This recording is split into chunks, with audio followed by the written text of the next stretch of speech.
a daylight abduction, mistaken identity, unwilling captivation,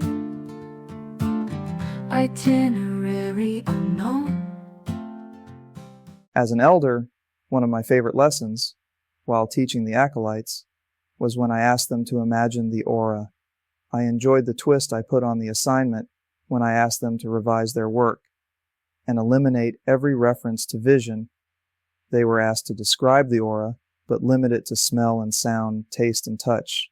I did not realize the impact this assignment would end up having on Gordon, one of my acolytes. When he lost his sight less than a year later, he said that he would have felt tremendous despair if he did not believe firmly that the aura was truly the amalgam of multiple senses. Without that lesson, he may have fallen into a fatal depression after he was deprived of his sight. When he became one of our most celebrated poets, I knew that deity was with us, guiding and shaping us to tread upon the pathway of happiness as well as enlightenment. Valentine Amador, Mastery Essay. Phineas was the most comprehensive and poetic description of the aura.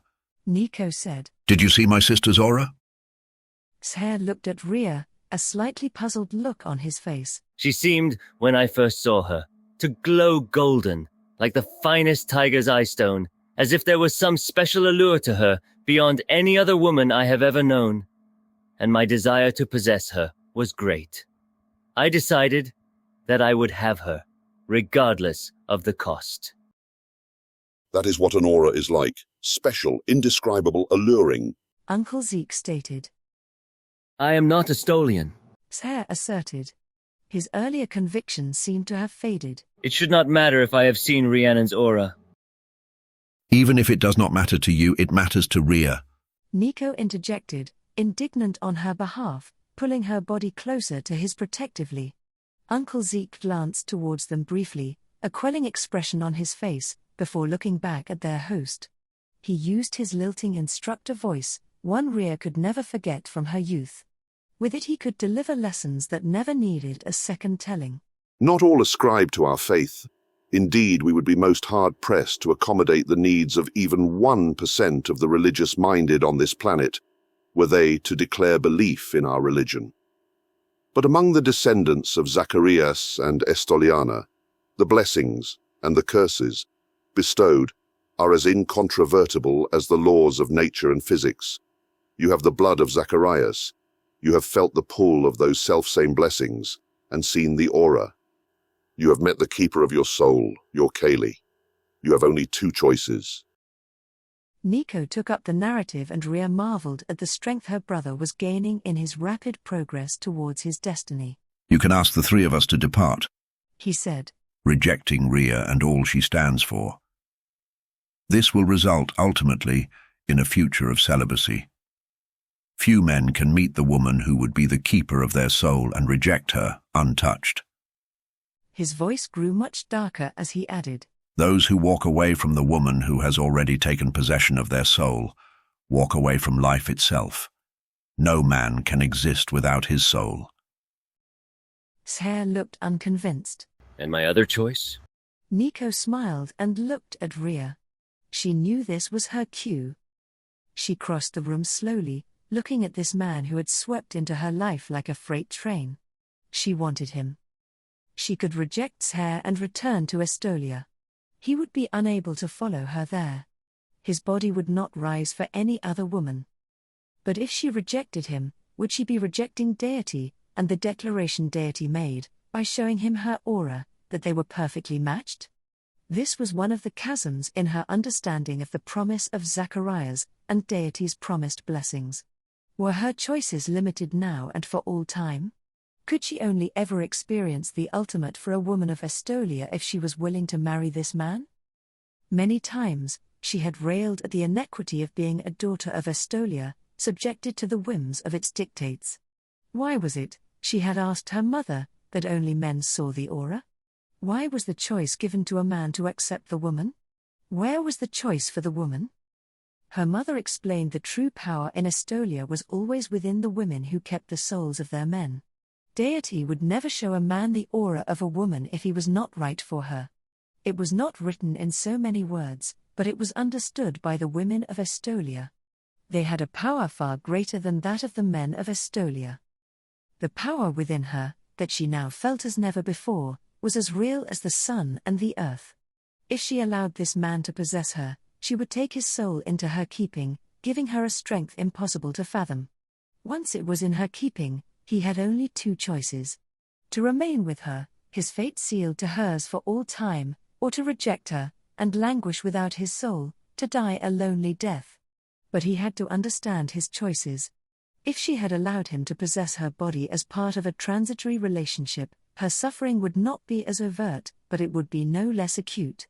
She would be rejecting the Estolian way, and choosing a pathway that would preclude a normal, soul-satisfying connection with some man later in her life. Given the consequences, and her own ignorance as to other options, it seemed to make the most sense to try to get him to accept her, and all that she represented.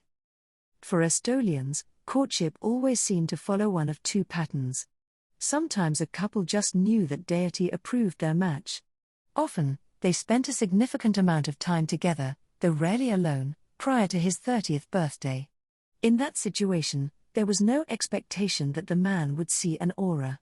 They would seek permission to have their seclusion in the temple, and go there joyously on the eve of his birthday.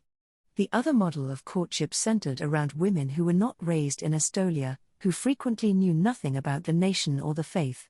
They nearly always showed their aura to some Estolian nearing his birthday, confirming the woman as the right one to keep his soul. When the aura was viewed in conjunction with a man's 30th birthday, intimacy was usually not long in following. While this would seem precipitous to those of other faiths and societies, in Estolia it was considered typical. There was no reason to forego the blessings that come to a couple who consummated their union on the man's birthday, just to postpone intimacy. Not when deity clearly indicated that the union would be sanctioned in 7 days. Sometimes only seconds passed between introduction and the desire to create a fusion of two souls, resilient and ready to face the rest of the world at the end of their seclusion. He may not believe what her Uncle Zeke and Nico were telling him. But she had no doubts about it. If he held the blood of Zacharias in his veins and saw her aura, her touch would seal his attraction to her and compel compliance. Knowing it was not fair, she reached out and touched his face. She could feel Estoliana's power as it was bestowed upon her, and she knew he would be unable to resist the lure she represented. You can choose, Zer Amadora, to try to convince me to couple my life with yours. If you succeed, you will feel the tremendous blessings Zacharias foretold for those with the courage to embrace the faith. I have heard, She paused to muse at the power her own voice was taking on. That the pleasure in being with the keeper of your soul, your Kaylee, is far more than any pleasure you may have known up until now. His hair looked like he was entranced by what he was seeing. His earlier lust transformed to a desire to more than just know her physically. You are all saying I am committed to Rhiannon and that our futures are tied together. Yes.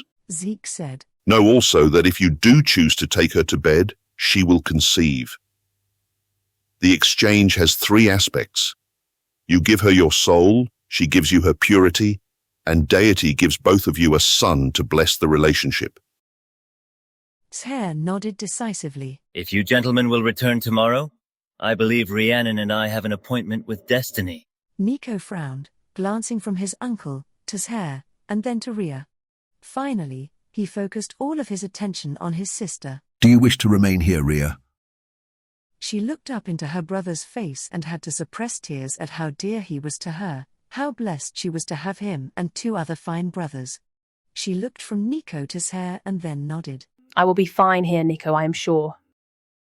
Some of the tension seemed to leak out of his frame and he pulled her close in a hug before he and Zeke left the penthouse apartment. Estolian princess in an alien place.